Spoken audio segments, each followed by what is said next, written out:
In 1814, we took a little trip along with Colonel Jackson on the mighty Mississippi. We took a little barking and we took a little beans, and we caught a bloody British in the town of New Orleans. Fired our guns and the British kept a coming, but there wasn't as many as there was a while ago. Fired once more and they began to run it down the Mississippi to the Gulf of Mexico. We looked down the river and we seed the British come, and there must have been 100 of 'em beating on the drum. They stepped so high and they made the bugles ring. We stood behind the cotton bales and didn't say a thing. And we fired our guns and the British kept a coming, but there wasn't as many as there was a while ago.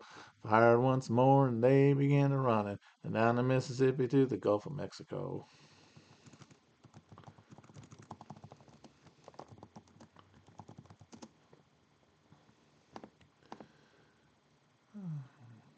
The old Hickory said we're going to take 'em by surprise. If we didn't fire muskets till we saw 'em in the eyes. We held the fire till we seen their faces well. Then we opened up our squirrel guns and gave 'em bell. Can't say hell. Couldn't say hell back then. Could not say it on a #1 album like that.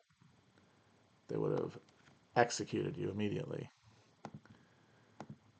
Ran through the bars and they ran through the Brussels and they ran through the brook where the rabbit wouldn't go.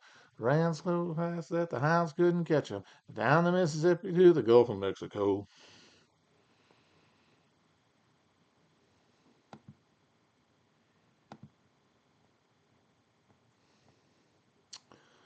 We fired our cannon till the barrel melted down, so we grabbed an alligator and we fought another round.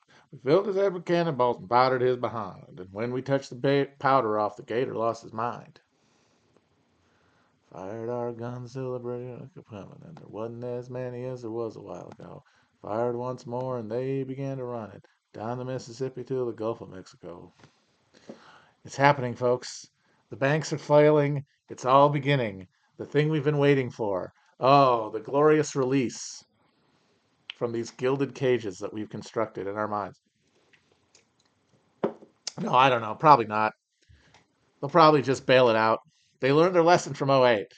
They can't keep any pretense that any of these big machines, these big concerns, could ever face liquidation. Because to do that is to just see the whole thing shudder to a halt. We've already seen that. So they'll just bail them out. Everybody else gets microplastics and lead water and steadily declining uh, life expectancy. But banks, got to protect those babies. Got to protect them. Got to protect our cute, precious little bankies. Our little banky boys. We love them. Although I think it is interesting how it's the Silicon Valley Bank, right? Because if we've seen, it has really gone away that you could have predicted. And they start raising rates, right? Because that's the only tool that they have to deal with inflation. Even if it doesn't actually address the root cause of inflation, it doesn't matter. All those other things you could do to manage inflation are no longer capacities that the government has. It can't do those things. All it can do is have the Federal Reserve guy press the button to raise rates. That's the only thing we did. Like that was what the '70s uh, economic revolution was really about. It was about creating a state that was no longer capable of doing the sort of Keynesian management that the post-war New Deal state did, and that was replaced with one that just had the central bank that tried to keep inflation here and unemployment here and just moves the number up and down to get a number somewhere between your goals. That's it. So that's all they do. And as soon as they started doing it, this huge speculative fake money economy that had sprouted up since 2008 and then was supercharged by the bailout at the beginning of COVID, it starts shrinking. And of course, the place that shrinks first is in the most fictitious part, the furthest edge of this, which is crypto. So crypto starts having its crises, and you get the breakdown of the banks there, and the big exchanges start collapsing. And now it's moved closer to the uh, the font of that investment, which was Silicon Valley. So now we have a literal bank in Silicon Valley with hundreds of billions of dollars in un FDIC backed investments now up in smoke. And why? Because they keep raising the rates. Because the cheap money is being bled out of the system. And that means that all of these fictional financial entities are finding uh, their foundations eroded away. The question is, and the question has always been, how far does it go? And how much are uh, the other elements of government, which, as I said, can't do anything about inflation, but can do things to staunch uh, panics when they emerge and to keep liquidity going, uh, keep people lending. How much are they able to sort of soften the blow and prevent a free fall? And I mean, I remember when what the fuck is it even called? The Sam Bankman fraud thing, FTX, FCC, FTB. I literally don't even know the name of the stupid thing. When that thing collapsed, I was like, okay, when's the next shoe gonna drop? And it didn't happen then. It didn't happen. Okay, so how long has it been since that thing went belly up? It was last year, right? So it's been months. And so now we've got a furthering, getting closer to like actual organs of the economy here. So how long before the next shoe drops after this? I don't know. And that's the thing. I'm a econ moron. I have no idea. People have been telling me for a while this whole thing's going to collapse, and I kept waiting for it, and it keeps not happening. Uh, my real suspicion is that it just never comes. Is that you just get this, uh, yeah, this attenuated decline that is now managed by the Fed. Uh, because yeah, it's obvious that the Fed is trying to introduce a recession to bring down wages. But how do you prevent a recession from metastasizing if all these things are connected to one another and pulling away one of them triggers domino effects?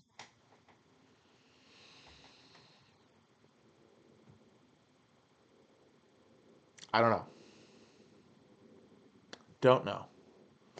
Uh, it would be very funny though if we get like a 29 style uh, collapse of the economy and then our FDR is second term Grover Cleveland Donald Trump with his insane vision of industrial autarky in America.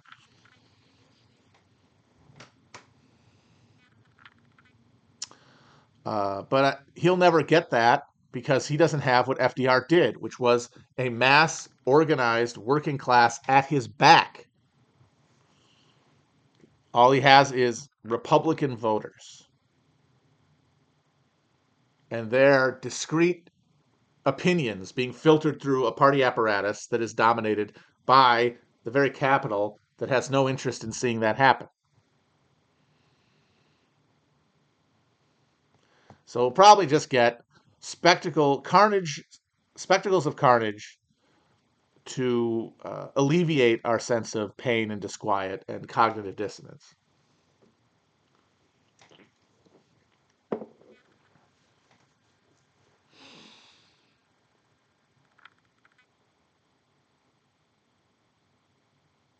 But yes, if we actually get MAGA communism out of it, I'll tip the cap, but I'm not holding my breath.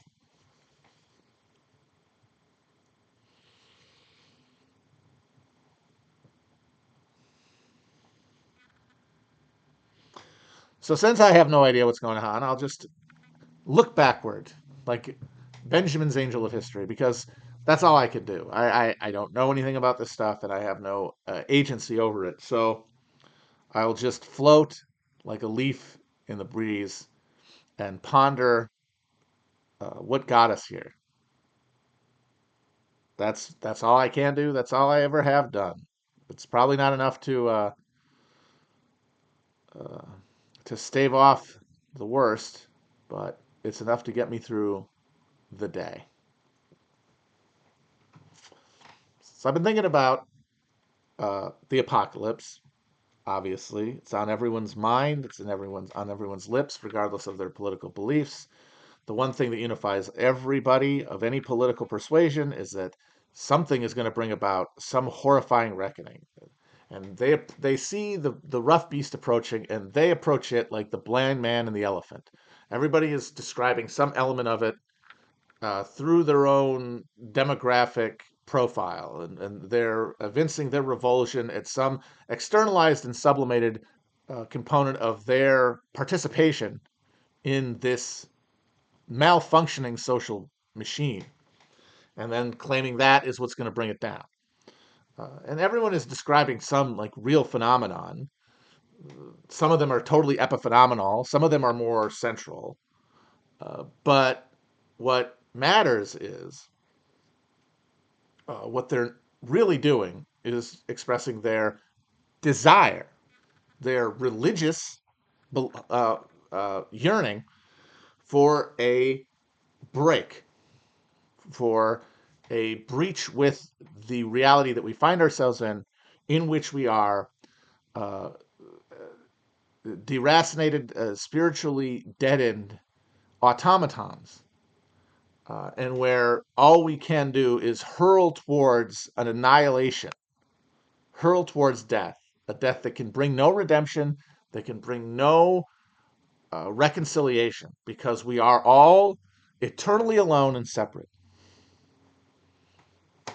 No matter what religious beliefs we skin on top of that lived experience, that is the world that we live in, and we want to not live in that anymore. It is hell, and then death is the final annihilation, the casting into fire that the Jehovah's Witnesses talk about, because the Jehovah's Witnesses say you don't go to hell, you don't burn in hell. That's not right. They say you cast into the lake of fire, into the lake of fire. If you throw something in a fire, it doesn't burn forever; it burns up.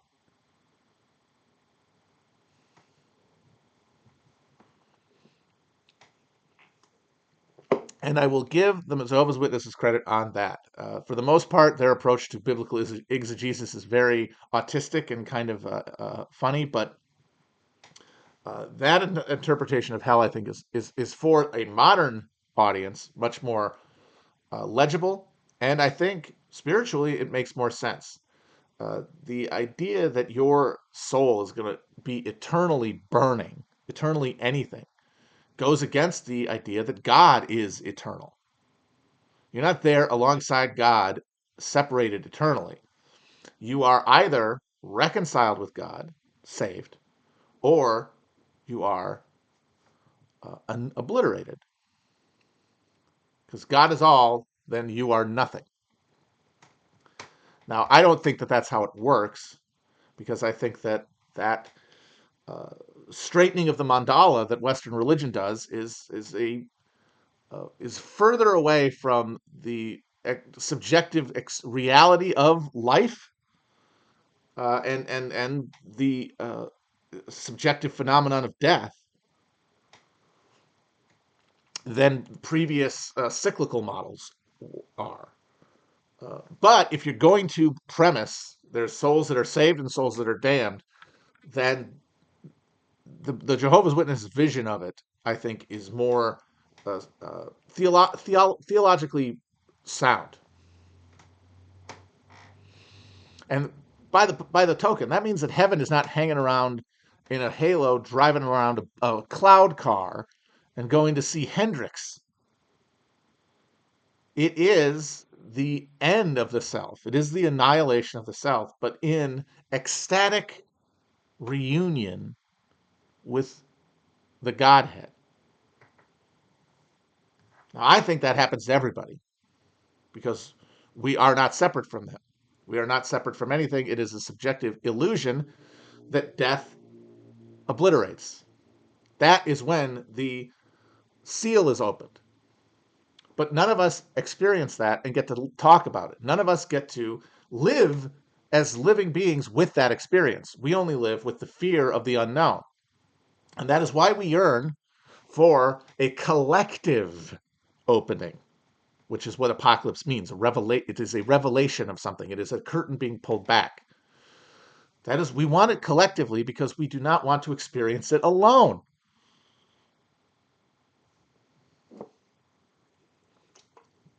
Because if we are alone with our sins. We are alone with our failures and our regrets and what we have done in our lives to uh, harm others for our own narrow, illusory benefit. And without a figure like Christ to intercede on our behalf in that moment, then we will send ourselves away. We will deny our minds will deny and reject our relationship to God, because we will only have the memories of a life lived as an isolated individual, self-grasping, narcissistic, not through any of our own faults, but because that is the life that was bestowed to us by the system that we were born into.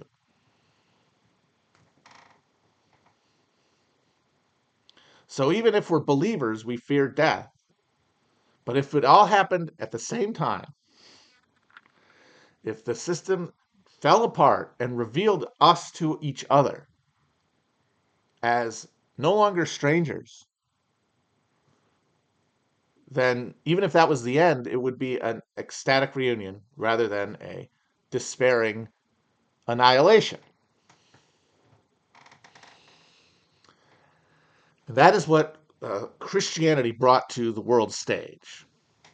The idea that we could bring about a collective reunion with Christ, with the universe, with God. Well, this is the important part, being alive. We could make the kingdom of heaven on earth. All we imagine when we imagine, like, what is heaven like? We could live it as our lives on earth, and then when we die, there would literally be nothing to fear, because we would not have had a life of regrets and selfishness and violence and denial. We would have a life of communion and connection and fellow feeling and advancement. Our personal drive, our engine of libido would be hooked to a social mechanism that would reinforce our desires and resonate them across a community, rather than have this fundamental contradiction between our best interest as an individual and the best interest of people around us. Now, we can make families in the current order and align those things, but we cannot extend beyond the family. And psychos like Margaret Thatcher want to turn that into an eternal reality of human life, which is, of course, what you say when you are a archon of the devil. When you are hollowed out and filled with the profit motive, when you have surrendered your soul and replaced it with an algorithm. All of us are now cybernetic in that sense. We have this algorithm lodged within us. But we're not all demons. We're not all archons. We're still human beings. We do good and bad in our lives. We struggle to build um, a coherent self that allies self-interest with the interest of others, because that's the only way we can be comfortable. And that's the only way we can imagine ourselves dying without pain and fear. Because if we're in direct physical hostility with people around us, then death to us is always the shadow of being exterminated by someone else, literally, like run through with a sword or a machine gun, head cut off by ISIS, something like that. Some nemesis representing our imagined enemy among the rest of humanity will get us. If we're more comfortable, though, and we're successful, and we live in a society far from the edges of the violence of its of its maintenance, then we fear being alone with our actions. We feel being alone with what we have done. Either way, death is terrifying, and we are annihilating the earth because the what we have built to accommodate that fear is a machine that doubles down and in fact consecrates the individual personal narrow Freudian understanding of like satisfaction and comfort and well-being as the only value, and then uses a technological state economic military machine to perpetuate that.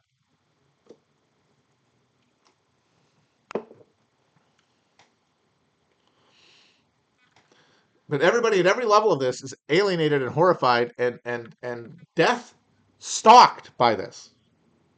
And they deal with that death stalking in different ways. At the very top of this thing, these psychos are trying to live forever. These psychos who claim to be scientifically minded, who claim, unlike the aristocrats of old, who said, "I killed enough fucking I killed enough Picts to claim this land," you know, like I drove down there and I cut the head off of every Magyar I saw it, and I made all their children my slaves. That's why I get to run this area. Our new gods, our new aristocratic lords, they went on the computer good. That is their claim to dominance. That's their claim to godhood. Is they went on the computer and did a good job with the ones and zeros. They have surrendered themselves to an empirical understanding of the world, which should tell them that their dream of immortality or even pseudo immortality is a fantasy. It cannot be done. Uh, it is a it is what we have instead of heaven, since we extinguished the possibility of building it here on Earth. Individual personal subjectivity eternally extended through technology. Because the only way we can imagine surrendering the self is towards annihilation, which is as good as hell. And thinking about it, even if I'm at the top of the pyramid, is hell. I hate to talk about this motherfucker, but look at Elon Musk. The guy, yes, he is partially doing everything he's doing because he knows that his scam at Tesla uh, has a expiration date on it. I think that does motivate a lot of his actions in the last year, and you can make sense of a lot of his weird stuff through the rhythm of knowing that, through the prism of knowing that his entire bet was on self-driving cars and it failed. Now, look at this. This is a perfect example. This guy convinced himself, like all good con artists do, and then convinced the world that we can do self-driving cars, that technology exists to allow me that much closer to my eternal robot brain, because self-driving cars is a necessary link in the chain that gets you to these guys fantasized about singularity, and he has seen it fail. Now what does he do?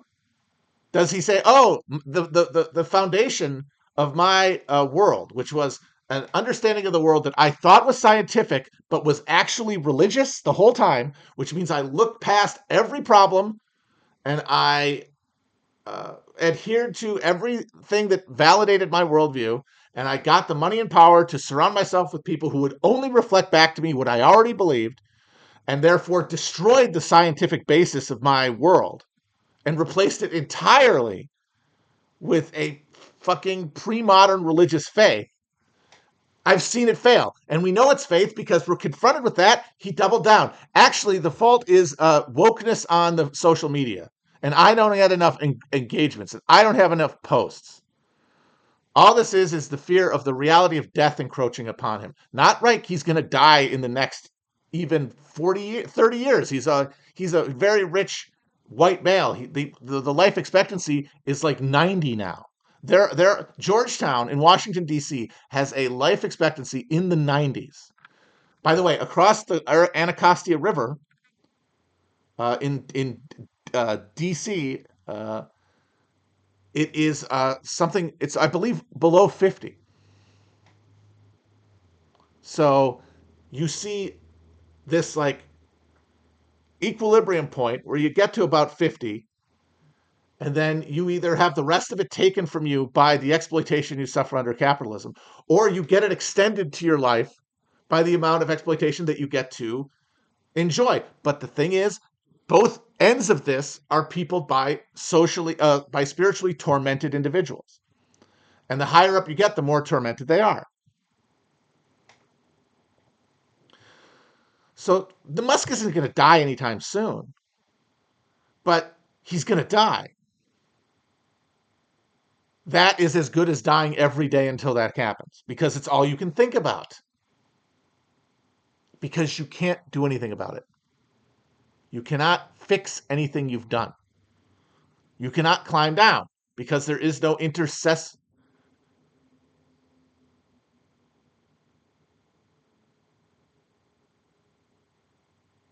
Did my mic go out? Someone says that I'm muted. There's no one to intercede on your behalf, right? Because you live in a spiritual void. These guys all believe in God, but they call it the simulation because they need to get away from the concept of God, but they still have to gesture towards what they understand, which is that this world is obviously not everything. That there is no real material, that we are gazing through and processing a subjective experience, and the collection of those is what we are.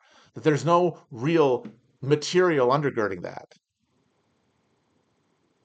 We know that, but we can't live that way. And the only way out of that boat is we get a car that drives itself, and then we get computers that are people, and then if computers are people, then maybe we can trade and I get to be a computer. But what they're longing for exists in the natural world. They don't have to spend $7 trillion. They don't have to burn the world to get it. It exists in all of us. It's just the biological fact that we are made up of everything else the universe is made up of. And that our death is not a meaningful end of anything.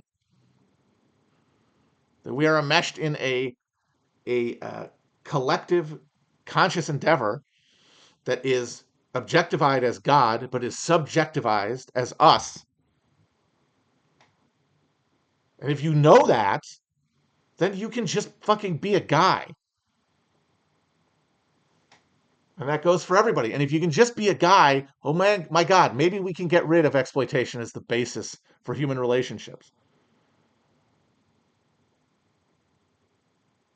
Maybe we can have a positive sum social world where what's good for me in the very narrowest sense is good for everybody else. That's not going to get rid of sin. That's not going to get rid of people being mean to each other and doing pathologies to one another.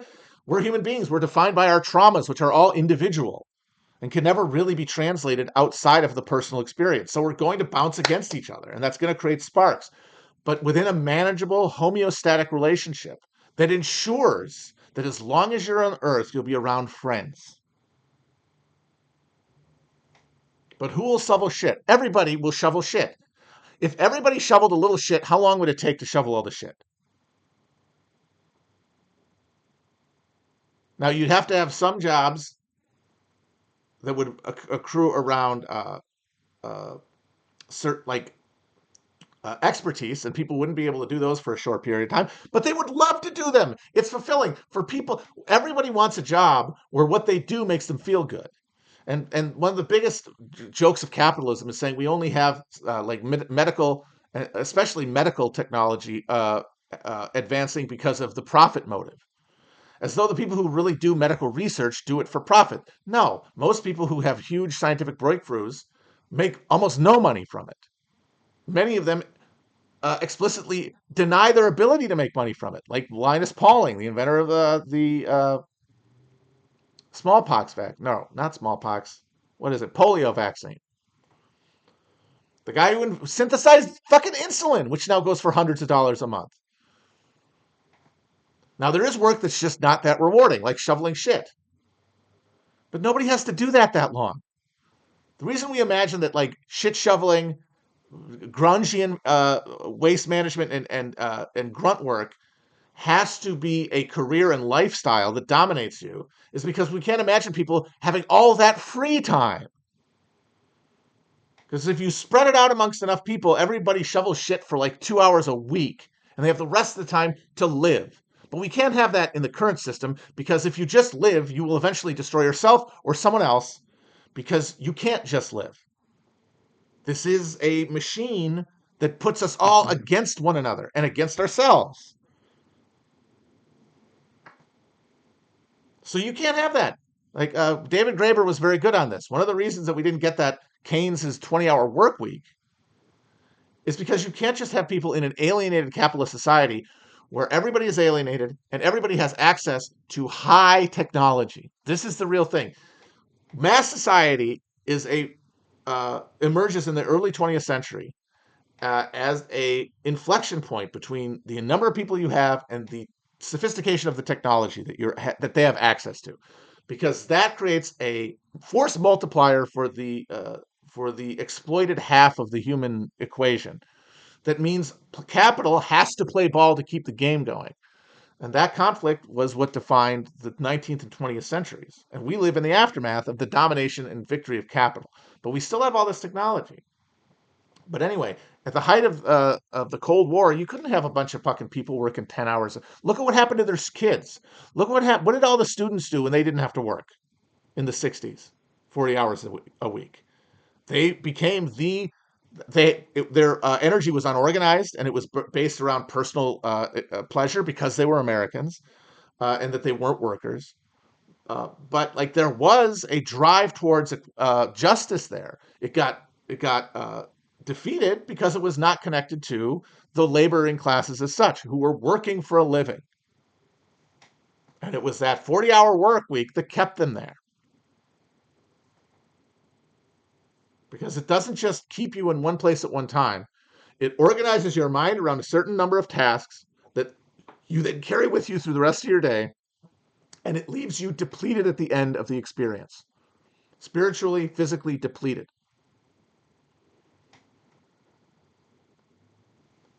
So you are not going to have the energy, the literal energy, to fight like someone who has more time on their hands does. That's why the people who are in the streets first are almost always students, uh, overproduced elites, or maybe sometimes the unemployed. And in the 30s, the reason that you had this huge threat to capital that cohered into the New Deal state is because FDR came into office with this mobilized, highly motivated cross section of people who'd been affected by the Depression.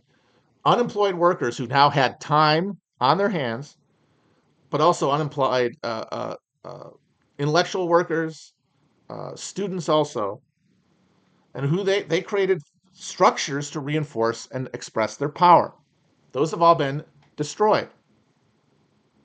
By the way, in France, which is the closest place you see the 60s rebellions connecting youth to labor, it's because the French factory workers worked less than factory workers anywhere else in the fucking Western hemisphere, or the NATO, whatever. They weren't even in NATO at that point. You know what I'm talking about. The winners of World War II.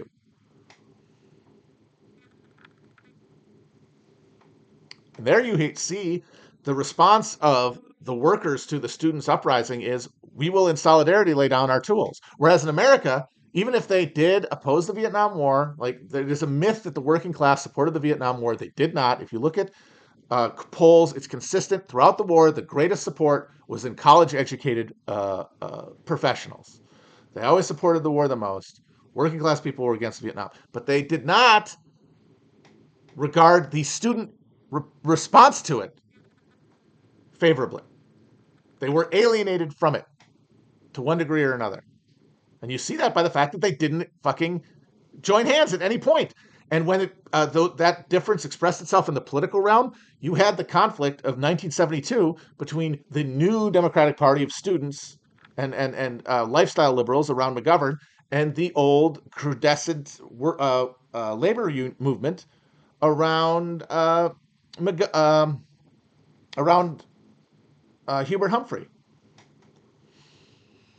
And what happens? Working class, the organized working class in the form of the AFL-CIO, they turned their back on the Democratic Party. They went from having single-handedly funded and organized the Humphrey campaign in '68 and almost getting him elected, By the end of that campaign, the only money coming in for Humphrey was from the AFL-CIO and the Sargento frozen cheese family in Minnesota, who were like his pet local oligarchs, who he had a client relationship with.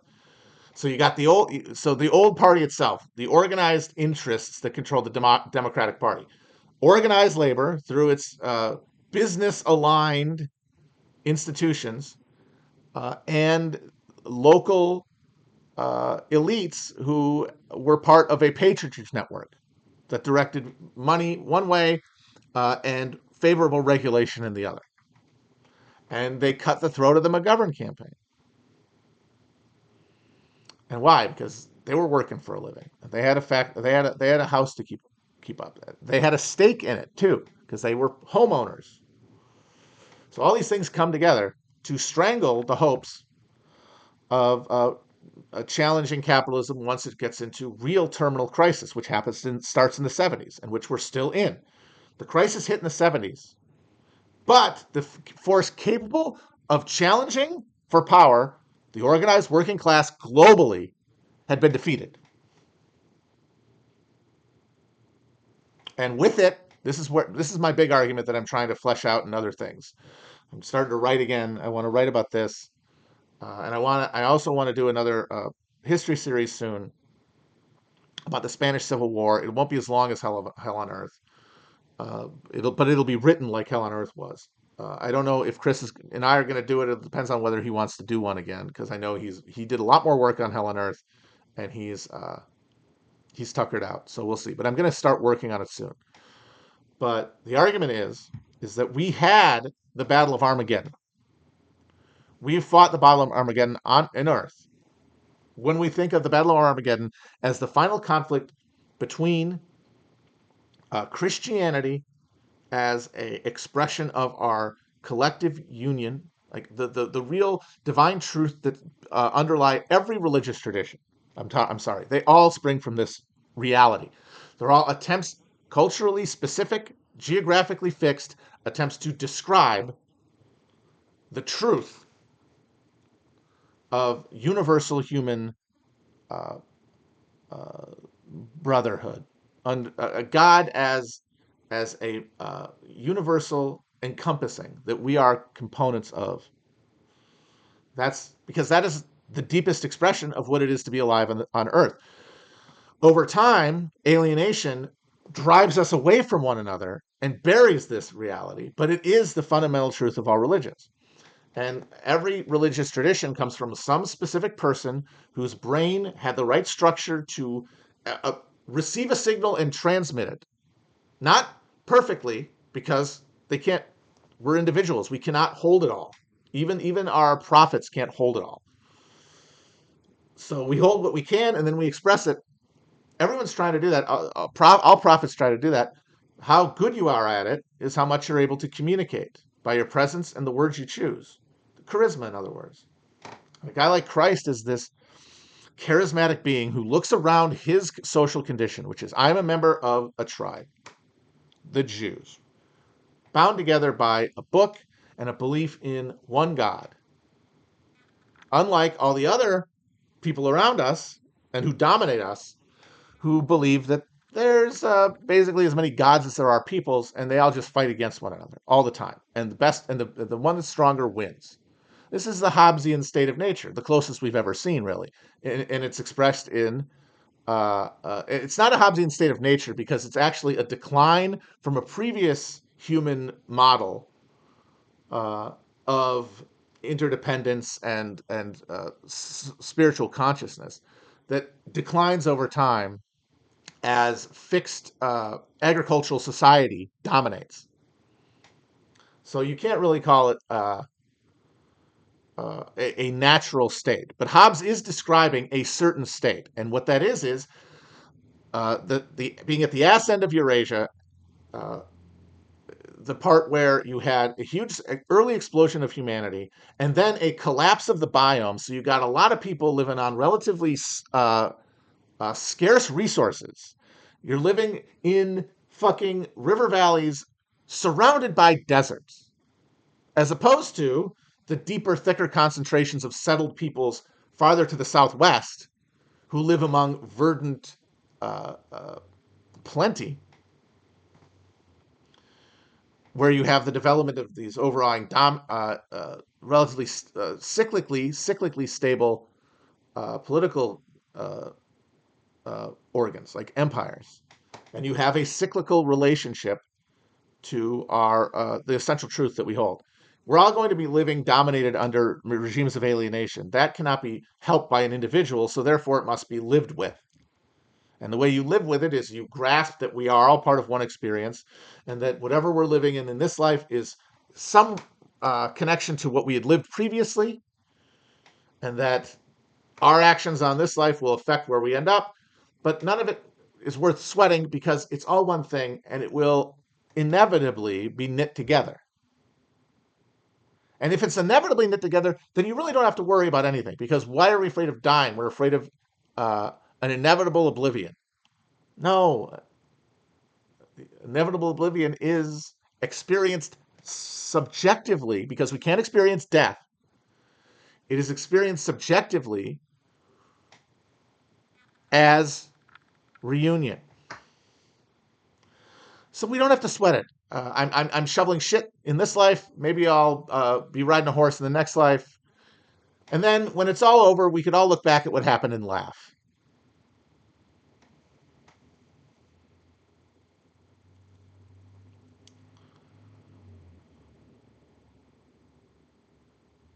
So that's the stable relationship that you have in this verdant reality. But in the ass end of Central Asia, where what had been fertile fields become fucking deserts, and you still have, though, these well-established agricultural communities that leave a demographic footprint that has to be socially related. How is it socially related? By people gaining into tribes and then fighting it out until an empire is formed. It falls apart. The parts fight each other. And amongst these tribes, one of the most marginal established this written tradition around the idea of a uh, uh, transcendental God that they can be in constant communion with through cooperation with their fucking neighbors as one organ, in a way that these regimes of imperial dominion in the center do, which is to just reinforce these narrow parochial filial ties, individual families connected root-like to a central nerve and a social engine, but arrayed against each other. You have a social organism, but it finds itself by the time of Christ dominated by these fucking pagans, by these the Romans who take the red and tooth and claw world of dominion as right over and stamp it across the entire area, and stamp the Jews with it too, because the Jews exist as a patron state to the Roman Empire, and as such are subject to it and are influenced by it. And it's experienced as like a cultural clash, but it is also an imposition of the Roman economic model. And Christ sees this, and how can he address his specific political reality? To tell the people, hey, the Messiah we keep talking about, that's me.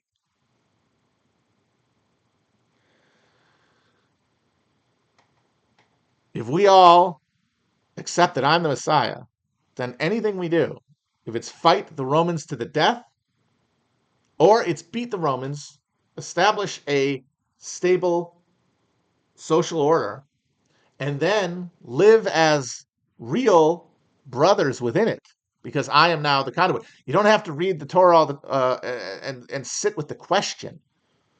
The question has been answered. It's me. Let's go.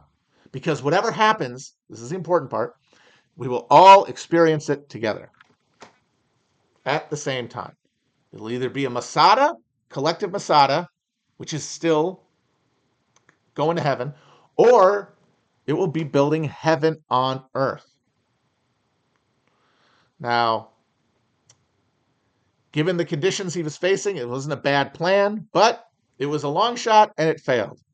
I do think, I've said this before, I think when Christ showed up before Pilate, he expected himself to be saved by the intercession of God in the form of the citizens of the city rising as one. He thought that was going to be the trigger point. But they say, now give us Barabbas. You're actually kind of weird. Because, of course, he's a weird guy. He's a weird guy talking to some weirdos.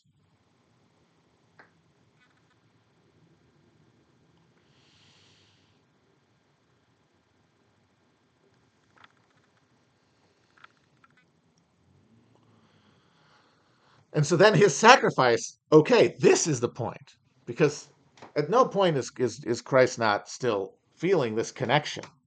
Like he's still wired in. He can't unwire, even as he's being flayed. And like maybe he did live for 3 more days after he got taken off the cross, because like it's not like shooting somebody in the head or cut or getting decapitated. You die by asphyxiation when you're up on a cross. You could lose signs of life, be pulled down, and then regain it later. It's totally, especially if you go into some sort of spiritual trance, say. So you use breathing to focus your consciousness and overcome sensations of personal of pain, and like basically glitch out of existence, and then you can come back into your body. You have been resurrected. They've seen it. Now it would have stayed though a cult, except for the fact that Christianity solved a real social problem for the expanding Roman Empire. As the Roman Empire grabs more and more territory, it starts administering more and more alien polities. And that means that social conflict between parts of the empire build up like fucking dirt in the engine. And then, of course, you have the fact that there's constant churning class conflict at the very heart of the Roman Empire between the slaves on one hand and the free population, but then also between the landed free population and the landless, the plebs and the patricians. And this churning always, and it needs to be uh, dealt with. The Roman Empire for a while deals with it through expansion, like all empires do. It claims more and more territory and buys off social conflict while setting the stage for future conflict. It reaches a point of maximum expansion under Trajan and starts to retract, and you see these cyclical conflicts emerge at the heart of the Roman Empire, and it keeps falling and rising, really, but dynastically. The polity remains for a while because it was so long enduring, and it's hard to get rid of that thing overnight. That means that the regime's the mandate of heaven, the regime's social legitimacy is every day undermined. How do you replace that? Christianity is essentially a software patch. And as soon as you get that, as soon as you get the adoption by the Roman Empire of Christianity and this new Christian context for sublimating all of the social conflict within the Roman Empire, as it collapses,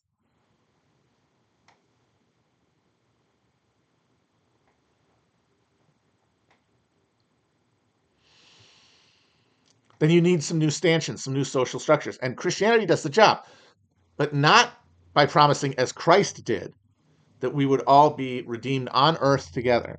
We would live in heaven on earth. We would build it here, which was the promise of Christianity and why early Christians lived in common in a state of apocalyptic anticipation. Is this good enough? Is this good enough? Is this it? But they were, of course, competing with a structure that couldn't accommodate that, and they were obliterated.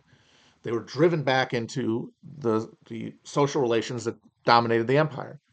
And then the empire takes that message and says, there is this land, but it is not here, and it will not be experienced by all of us at once. Well, maybe, we'll see.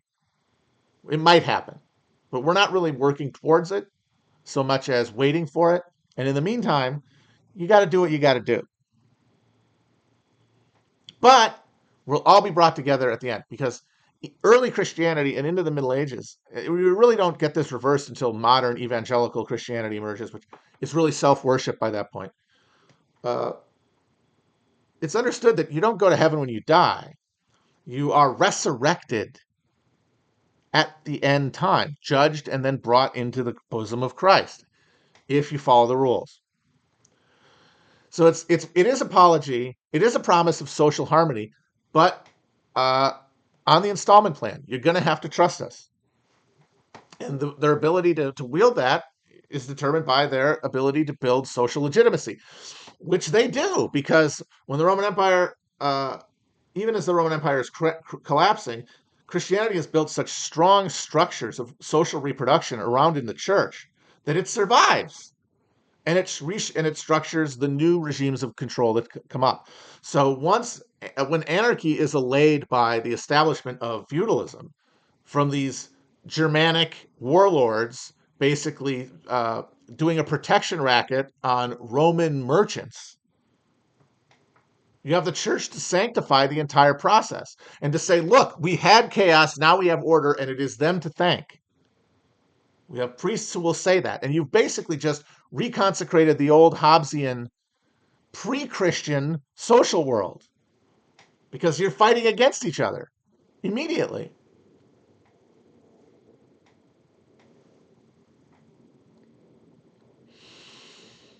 But there's still an apocalyptic heart in Christianity that keeps beating.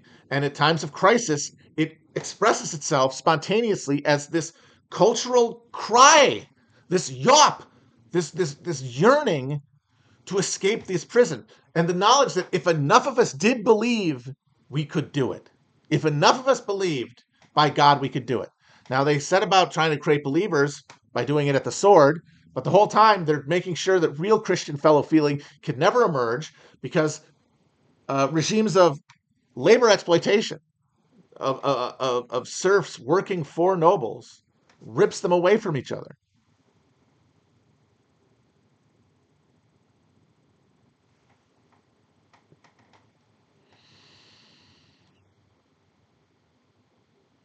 So nobody's really working towards Christ. They're working towards themselves already.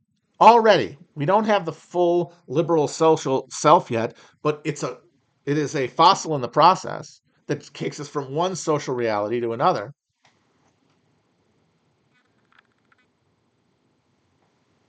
And of course, now the Jews are along, the people who created this fucking thing, and who, because they keep the tribe together, they're able to keep the written heart of the thing alive and beating and extend it outward. They become the vent. These are the people responsible. This is why we're not happy. This is why we don't all have Christian institutions, really. This is why we don't have heaven on earth and they're suffering. It's because the fucking Jews, even though what they're doing is trying to preserve what they'd had, which the pagans who got converted to Christianity had never had. And there's an interesting reading of the book of Revelation, which is the evangelical Christians' favorite fucking book of the Bible. Ever since the millennium, it's been the one they focus on. Uh, the Left Behind series, all that stuff, is actually written by a Jew, a Jewish Christian, as a warning about what would happen if the religion got consumed by the new influx of former pagan Christians who didn't have a social rooting in Judaism. What would they do to the church? That's why they needed Armageddon to happen as soon as possible to stop that from happening. And so the very people that John of Patmos was worried about are now the people who are most fetishistically devoted to carrying out the book of Revelation. They're the fucking pagans who never had the Judeo-Christian thing is bullshit because Judaism, it gives birth to the Christian tradition, but it is also defined by its rupture with it. So you're saying nothing by saying Judeo-Christian. Christian is the pagan world of red in tooth and claw. By this sign of the sword I conquer. God gives me not because God gives me favor, not because I am a member of a group that has obligations to one another, not that I have carried out His will and fulfilled His commands of me, but because I fucking won the fight. With this new Christian notion that there's a heaven somewhere that believing in Christ will get you there. And it's divorced from the social reality. But the social reality that caused early Christians to start appearing among the pagans, among the slaves, and among the guilty nobles and merchants who were stuck between the two. Merchants first of all, always merchants first of all. The ones stuck between the land and the palace.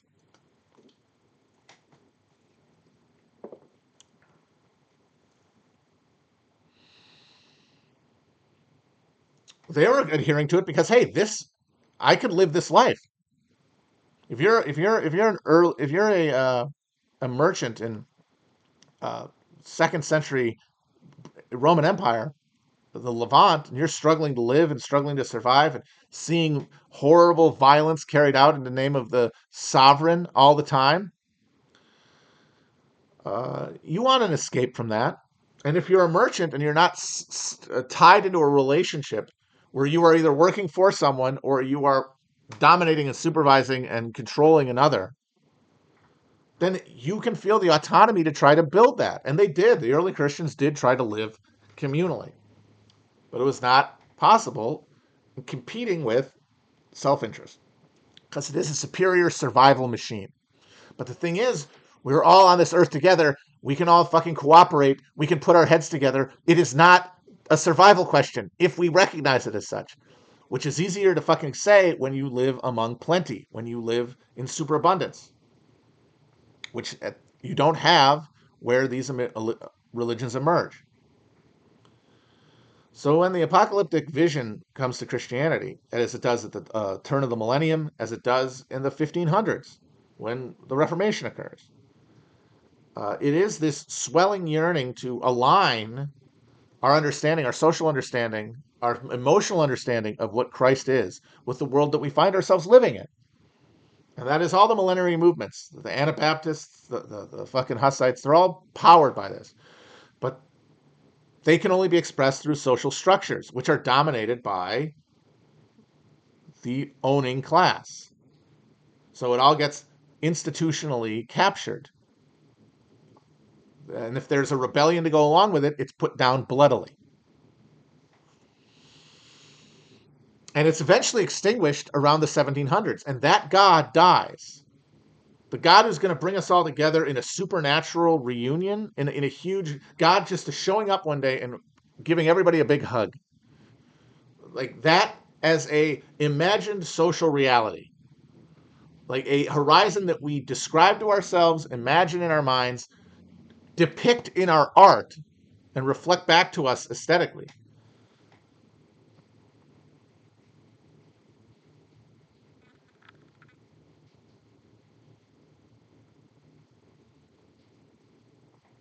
We're trying to get that, and then the Reformation is a grasp for that. The 30 Years' War, and the early modern era, all those revolutions and revolts, it's all grasping towards it, but it's all failing because there has not cohered a working class capable of really controlling technology.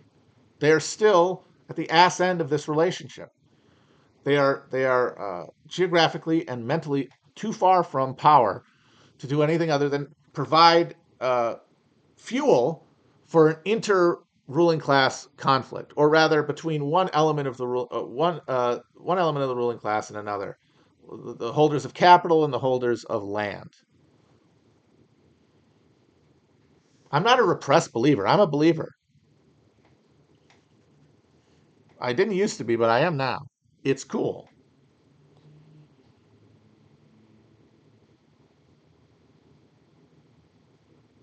But that dies, and it's replaced by this collective materialism.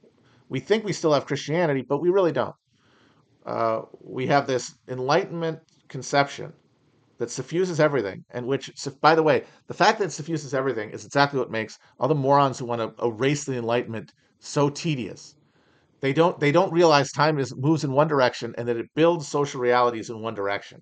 And once you've gotten to that level of abstraction, you can't go back unless you have a complete collapse of social conditions and a wiping away of the board. Now, that is what reactionaries want because they want to die in battle. Like there's two types of people under capitalism at the top, and they're religions, their worldviews, they might have different vocabularies given time or place, but undergirding them is a central difference. One group wants to die in battle, and the other group wants to die in their bed. One group wants to be annihilated in righteous combat with a foe. The other group wants to be surrounded by loved ones and told that they were a good person.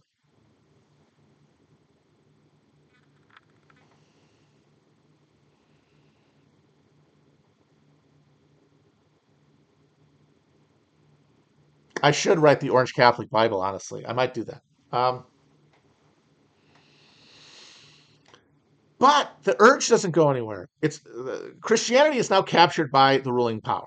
Christianity means rule by an elite because we have to rule in order to decide who goes to heaven and who goes to hell and all this bullshit. It's all packed up in the church they've built, and they own it completely because there's no more social reproduction of it because the relationship between the peasantry, the land-based people, and their local religious authority has been annihilated one way or the other. It's been alienated. People have been pulled up, tore out, thrown into the cities where they don't have that relationship. So they cannot reproduce God in a religious sense. But because they are the bottom half, they can imagine it in a physical sense. Like, oh, we can have heaven on earth, not because Jesus is going to show up, but because we are going to overthrow those who rule us and then treat each other the way we want to be treated, which we've learned from the experience of being mutually exploited.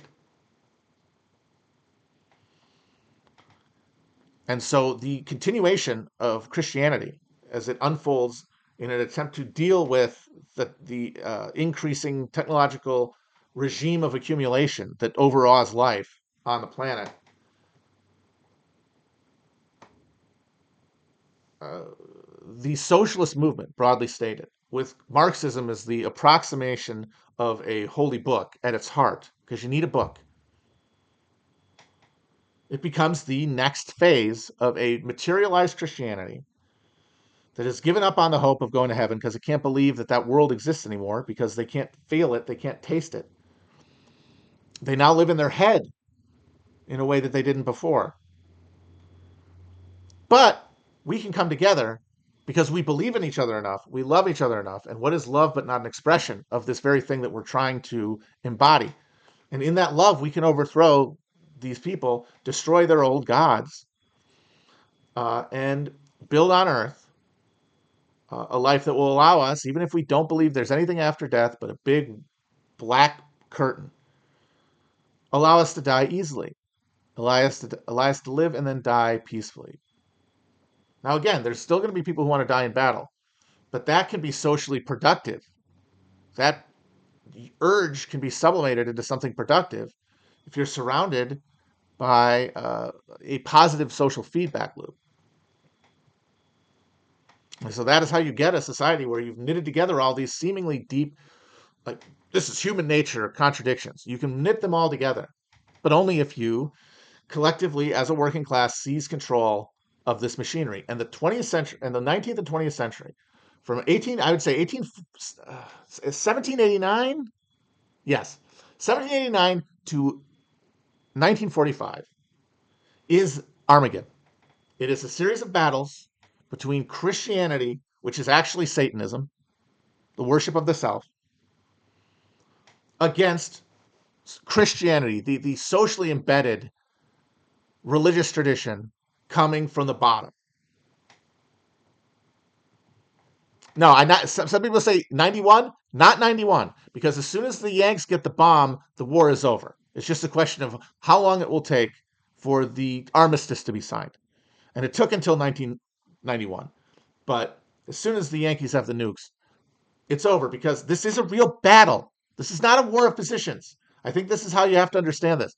This is a life and death, blood fight. This is a literal holy war. And it's fought everywhere. And after 1945, they keep fighting it, but they start fighting it outside of Europe, outside of Asia, spread it out, and dominate the rest of the world and capitalize the rest of the world. But because those uh, countries, those parts of the world are not united, not knitted together, have no activated working class, their response to this is wholly asymmetrical, and they are in peace defeated, except for the Chinese, who come a little late to the party because they've had this dominating imperial structure and the cyclical spiritual relationship.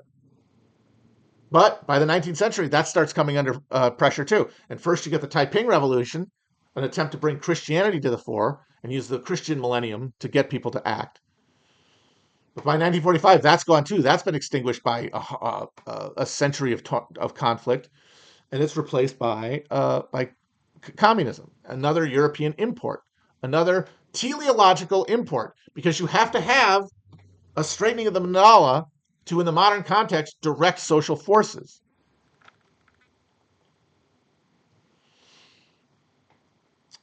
But the late 19th and early 20th century is when the real battle begins, because you have organized working class in the cities of the West, politically expressive, mobilized to one degree or another, on the shop floor, at the ballot box, and on the military parade ground to one degree or another throughout Western Europe and the United States. They're in conflict with the state in every case. Some places it's more violent than others. The U.S. very violent, the most violent of outside of South America, of course, which is just America, but because there was less of a European settlement and the more of maintaining a domination over fixed colonial agricultural relationships that are not really overturned. It expresses itself more violently, but it's violent everywhere. And that violence gets to a point where these capitalist states start having to reform around the turn of the century and allow for mass politics. But this gives the mass access to technologies. Like, now workers can make their own militias and have the same guns that the army has. They can use the technology like the printing press and later radio to reach people. That they can use social mechanisms of organization like the labor union and the political party to express their interest. This is a conflict. This is stress. That stress has to go somewhere. So it goes out to the empire. We can solve this problem at the center by soothing it with colonial exploitation. And it works for a while, but eventually, once you have enough competition, and the latecomers like Germany show up at the trough, that's the important thing. You've got countries like Germany emerging on the world scene late because they came together as single polities late, and coming to try to solve their social problems with the same colonial expansion that the other ones had. They come into conflict over those things. You have a global war that is the expression of this sublimated class war at the center of capitalism. And this should have emerged, all of the leading socialists thought it would, because first you have the attempt to have the working class parties and unions of Europe refuse to go to war. But of course that fails because while they have been built up, they haven't been built up long enough or durably enough to make that challenge. The time isn't right yet. The degree of militancy doesn't reach the moment. Because it's one thing to fight a war positions in peacetime, but when it's, hey, there's a war, we're going to fight the other powers of Europe, that raises the stakes very fast. And the state is able to match that bet in a way that the labor-based civil society can't. And so they folded their hand. Where didn't they fold their hand? In the United States and in Russia. The places where the working class was farthest from power, but for two different reasons. In America, because we developed this frontier of free real estate, we had this yeoman society that had abolished the peasant relationship. And then we have Russia, which is never got developed. They had the 19th century, they had the 20th century dropped on their doorstep in 1900 on a feudal doorstep. They are almost completely defined by the peasant relationship. Either way, socialism, the creation of a socialist machine, is absent because that working class engine is much weaker. So their stakes are lower. They can say no to the war. You're closer to power, you feel more responsibility. Well, if we're the German Social Democrats and we don't vote for war credits, they're going to kick us out of power because the people are also nationalistic. Well, shouldn't we stay in power? Isn't that better than giving up these controls? Yes. And then they do it, and there you go. It's over. Then the war ends with revolutions, with real social conflict in almost all these countries, which was inevitably going to happen because there had to be. It was going to return to the metropole, and to the countries that lost, it was going to return harder, and it did. The thing is, the country that lost World War I the worst was Russia. They lost so bad that they were effectively out of the war uh, a year early because their their working class was so feeble. So was their bourgeois. So they couldn't make a bourgeois revolution. They could try, and they had a thin veneer of one, but it could not hold power, which is why the Bolsheviks were correct to rise in October. There was no what everybody else thought. The Mensheviks and the SRs thought is we'll let them cook. But the thing is, they were not going to cook. They were going to be overthrown by the military because the bourgeois was not strong enough to do it. But the thing that got them going out and seizing was not just that, the tactical thing, because the tactics only get you so far. The Bolsheviks were religious believers. They believed in this extension of the cosmic conflict between good and evil that is going to be resolved at Armageddon. The thing that fueled Christian eschatology, the heart in the heartless world that Marx talks about when he talks about religion. But the thing that made them Bolsheviks in the first place and able to recognize the moment and able to act so decisively is because they thought we're going to trigger a world revolution that is going to, even if we die fighting, we will die building something. We will not surrender to capitalism, which means we will die together, either in either paradise we've built on earth or a paradise of action where we are building something.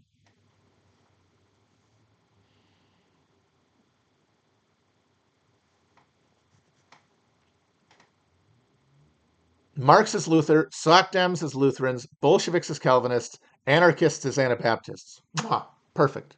This is all very facile, but I think it is true and meaningful to point out because God didn't go away. And it's just not, God isn't where the language of God is. That's what I mean. Because the working class was defeated in 1945, and the institutions that would have propelled working class towards a conflict with capital in the 70s, which is what happened, where it becomes a world system, becomes self-enclosed, it can no longer expand outward, and therefore will begin to eat itself. The thing that happened with Trajan, the thing that happened with the Ottomans, the thing that's now happening to the United States.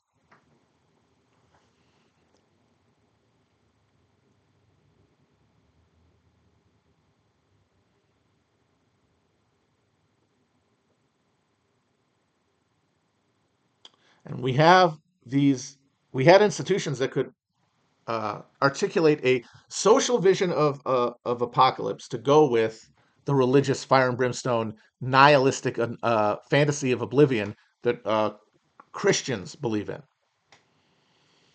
But now that's gone, and we live in the world where Satan won the Battle of Armageddon. Now that doesn't mean we're damned, though. That's the beauty part of it. It just means that the world as we know it will never be reconciled to us, but we will all, as people, be reconciled. Maybe I'll talk about this next week, but this is the gist of what I'm trying to talk about. I want to get this across. Oy, stay free, people. Bye.